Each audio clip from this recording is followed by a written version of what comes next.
রাত তখন আনুমানিক 12টা কি 12:30। চারপাশটা যেন এক অদ্ভুত থমথমে নিস্তব্ধতায় ডুবে আছে। ইছামতি নদীর পাড় ঘেঁষে যে শ্মশানহাট আর পুরনো বটগাছটা দাঁড়িয়ে আছে, সেখান থেকে একটা ঝিঁঝি পোকার ডাকও শোনা যাচ্ছে না। কেবল নদীর কালো পানির ছলাৎ ছলাৎ শব্দ আর মাঝে মাঝে হুডুম প্যাঁচার ডাক বুকের ভেতরটা কাঁপিয়ে দিয়ে যায়। এই নদীর পাড় দিয়ে রাতের বেলা গ্রামের কোনো মানুষ একা হাঁটার সাহস পায় না, কারণ গ্রামের ছোট থেকে বড় সবার মুখেই একটা আতঙ্কের নাম ঘুরপাক খায়, একটি কুচকুচে কালো রঙের মাটির কলসি। আপনারা হয়তো ভাবছেন, নদীর ঘাটে পড়ে থাকা একটা সাধারণ মাটির কলসি কিভাবে একটা আস্ত মানুষের জীবন কেড়ে নিতে পারে, কিভাবে পঙ্গু করে দিতে পারে রক্তমাংসের একটা শরীরকে। একে কোনো সাধারণ ভূতপ্রেতের গল্প ভাবলে ভুল করবেন। এটা এক আদিম অভিশপ্ত জিনের গল্প, যে এই কলসির দিকে রাতের অন্ধকারে একবার তাকিয়েছে তার আর রক্ষা হয়নি। মৃত্যু কিংবা চিরদিনের জন্য পঙ্গুত্ব, যে কোনো একটা তার কপালে অবধারিত। আজ আপনাদের শোনাবো সেই অভিশপ্ত কালো রঙের কলসির রক্তহিম করা কাহিনী, যার করাল গ্রাম ছাড়িয়ে গ্রাস করেছিল খোদ ঢাকা শহরের এক ব্যস্ত অট্টালকাকে। ঘটনার শুরু আজ থেকে প্রায় বছর 5 আগে। রিয়াজুল নামের এক মাঝবয়সী জেলে প্রতিদিনের মতো সেদিনও মাঝরাতে নদীতে জাল ফেলতে গিয়েছিল। রাত তখন প্রায় 2টো, কুয়াশায় চারপাশটা ঢেকে গেছে।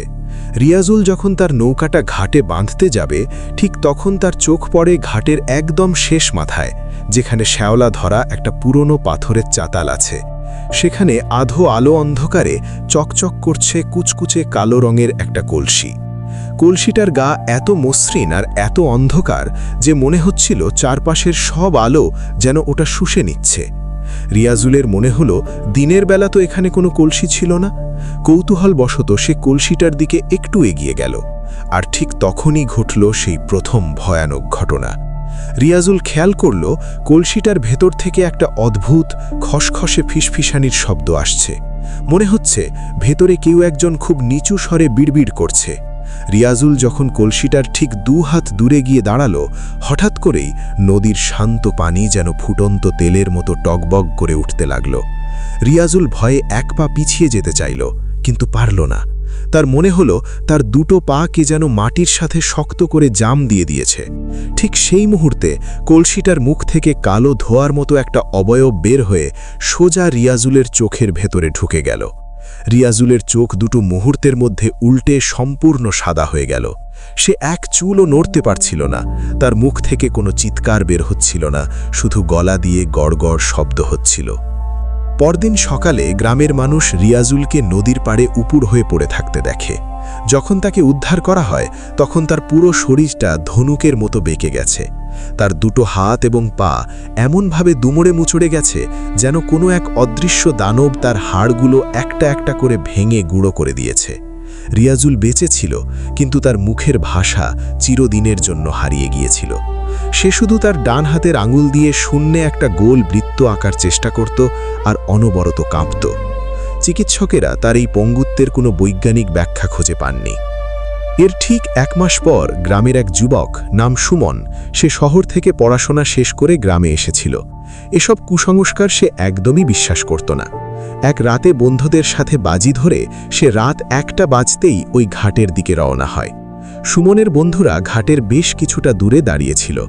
সুমন যখন ঘাটের কাছাকাছি গেল, তখন চারপাশটা যেন হঠাৎ করেই বরফের মতো ঠান্ডা হয়ে গেল। সুমন টর্চের আলো ফেলতেই দেখতে পেল ঠিক পানির কিনারে সেই কালো রঙের কলসিটা রাখা। সুমন হেসে উঠে বন্ধুদের উদ্দেশ্যে বলতে চাইল, কই, এখানে তো কিছুই নেই।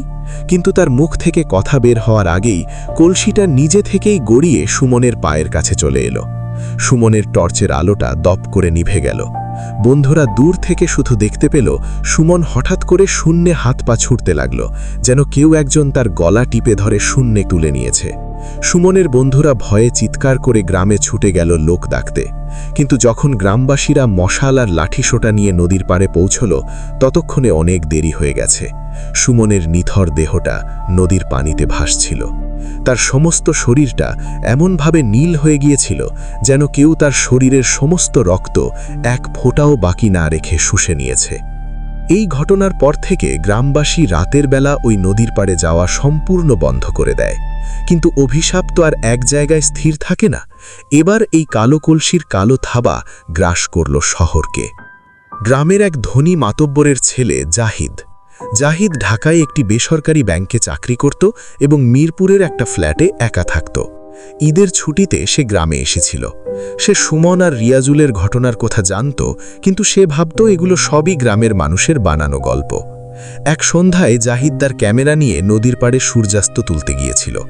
ছবি তুলতে তুলতে কখন যে রাত হয়ে গেছে সে টের পায়নি। যখন সে খেয়াল করল চারপাশটা অন্ধকার হয়ে গেছে, সে দ্রুত বাড়ির দিকে রওনা হলো।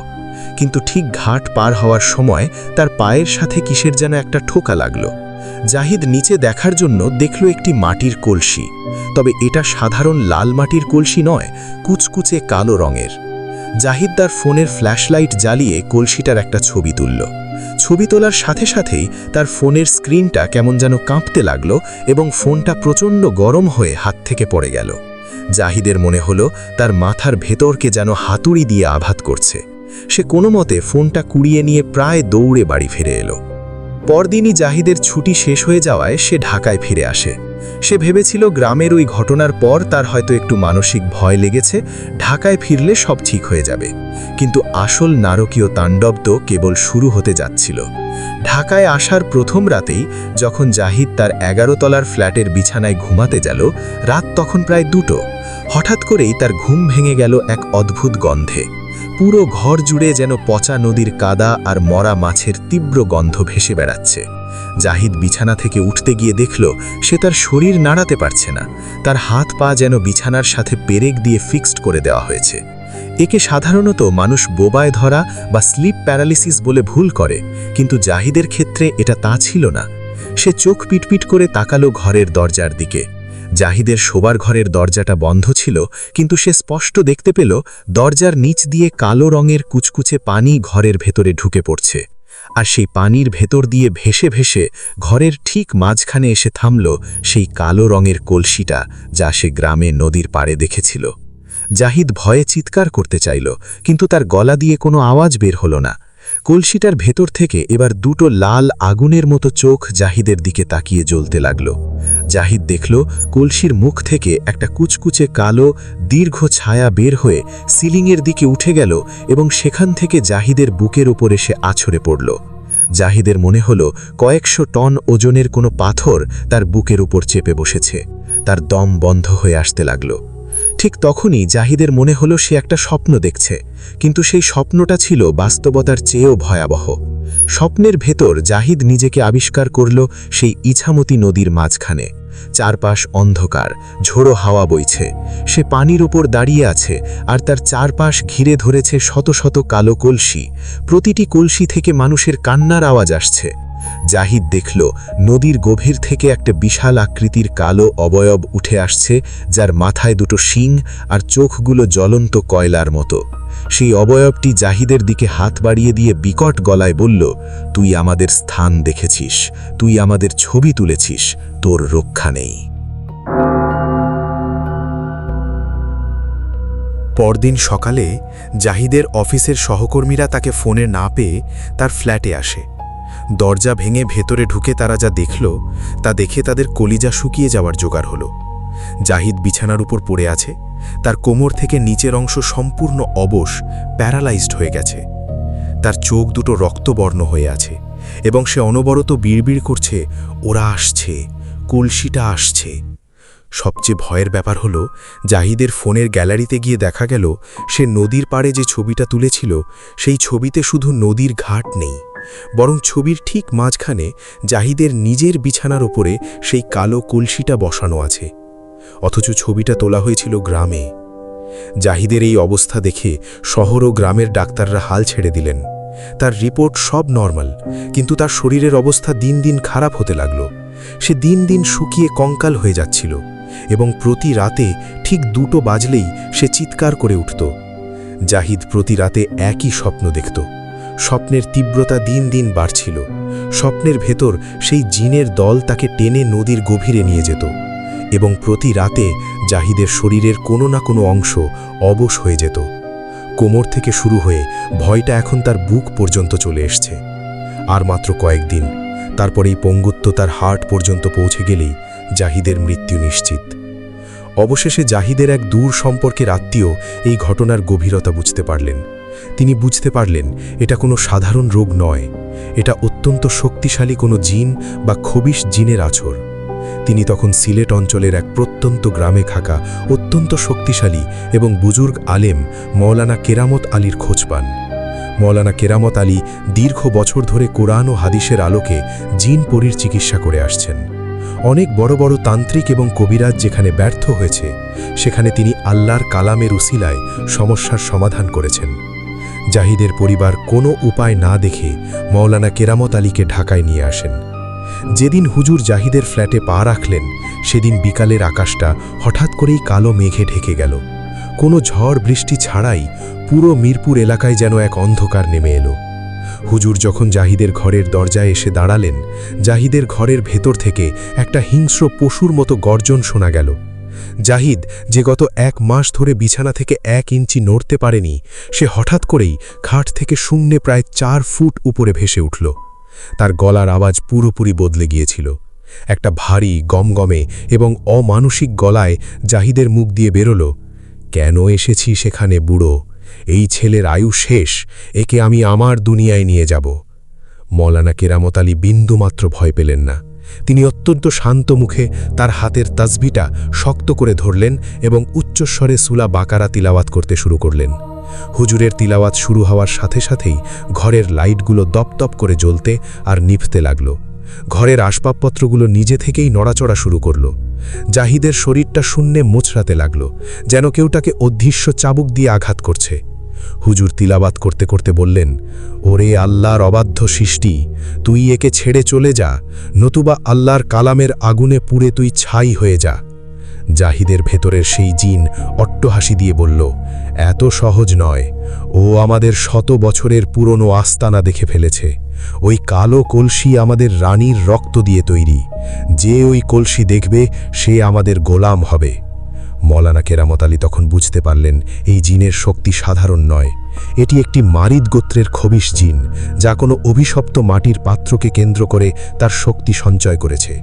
হুজুর তখন জাহিদকে বললেন, জাহিদ, শক্ত হও, তোমার স্বপ্নের কথা মনে করো। স্বপ্নে তুমি কি কোনো সমাধান দেখেছ?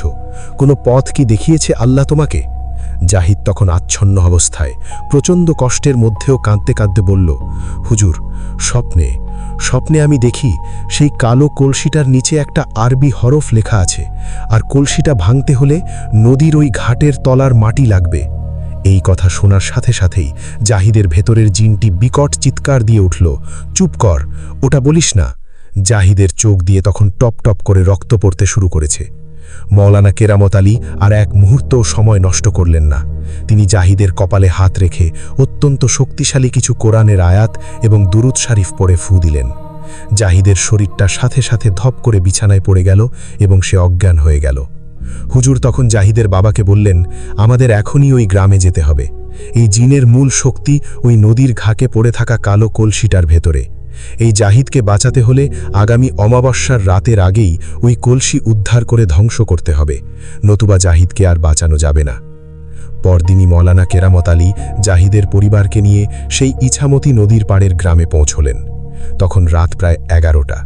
গ্রামবাসী হুজুরকে দেখে কিছুটা সাহস পেল, কিন্তু কেউই নদীর ঘাটের দিকে যেতে রাজি হল না। হুজুর তার সাথে কেবল জাহিদের বাবাকে নিলেন।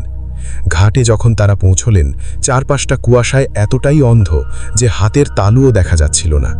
হুজুর নদীর পাড়ে দাঁড়িয়ে জোরে জোরে আজান দিতে শুরু করলেন। আজানের ধ্বনি যখন নদীর পানির উপর দিয়ে ভেসে গেল, তখন হঠাৎ করেই নদীর মাঝখান থেকে পানি 2 ভাগ হয়ে তীরের দিকে আছড়ে পড়তে লাগল, আর পানির নিচ থেকে ধীরে ধীরে ভেসে উঠল সেই কুচকুচে কালো রঙের মাটির কলসিটা। কলসিটা ঘাটের দিকে ভেসে আসছিল, যেন কেউ ওটাকে ঠেলে দিচ্ছে। কলসিটা যখন ঘাটের চাতালের ওপর এসে থামল, তখন বাতাস এত জোরে বইতে শুরু করল যে বড় বড় গাছগুলো ভেঙে পড়ার উপক্রম হলো। হুজুর জাহিদের বাবাকে বললেন, ভয় পাবেন না, আয়াতুল কুরসি পড়তে থাকুন। হুজুর নিজে এগিয়ে গেলেন কলসিটার দিকে।